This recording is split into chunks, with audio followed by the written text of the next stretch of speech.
dear members of the board and Dr. McKnight, we want to start, like Byron, to thank you for all your efforts. We know that these past weeks and months have been difficult. We want to acknowledge all that you have done to try to listen to everyone. As Byron mentioned, it's impossible to please absolutely everyone. I've seen people here testifying and not being so nice to you because they wanted all these schools to be open. Then you want other people that want it to be closed.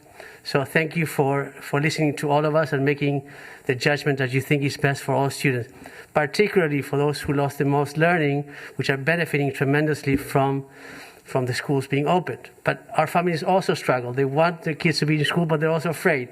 So there's no solution, and even the CDC changes all the time. And maybe one recommendation would be to try to be better at communicating with everyone, which is also difficult. Specifically about the budget, a few points. As Byron mentioned, we would love for the ESSER dollars to be broken down into the budget.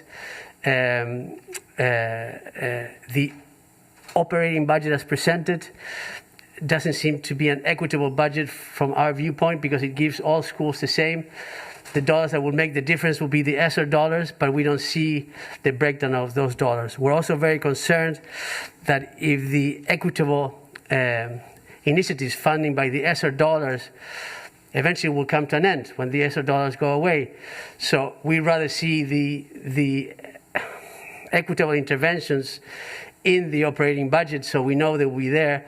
We don't want to postpone and suddenly have a big problem 3 or 4 years ago in 2024 when these funds come to an end. It was discussed earlier today. It would be great if a separate document be produced that explains the programs and the strategies that are going to be used, because I agree, I cannot understand how 20 positions more, one less, really impacts what we're trying to do. I know that all of you are committed to equity. That is 100% clear, but we do not see that in the way in which the budget is presented. And this is not a problem about this budget.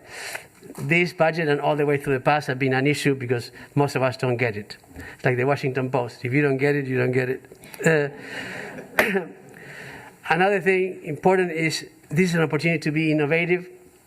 We understand that we want to have initiatives that are across the board, but if you have an initiative that is for everyone, then it doesn't help everyone. No, there's some initiatives that have to be done for particular groups, and I'm talking about recovery of learning loss, and I'm talking about emotional supports. You're 100% correct that you don't need psychologists. I'm a clinical psychologist. You don't need a psychologist to solve problems.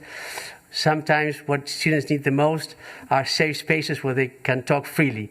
HHS has a wonderful model that actually pays members of the community who are trained wellness individuals who provide tremendous amount of support, and they can identify those in more need who can be referred then to a psychologist, a therapist, etc. Last but not least, we know the commitment from Dr. McKnight and from the board in making MCPS a more culturally responsive system, particularly for the needs of Black and Brown students. We are beginning to work with Dr. McKnight's staff on proposals to the board, but we did not see money specifically allocated to help put these recommendations into practice. So we urge that we earmark some dollars to help MCPS next year to begin to do a better job at reaching out the most hard-to-reach populations, mainly Black and Brown. With that, I thank you once again for everything you do. You have my utmost respect, and stay the course. Thank you.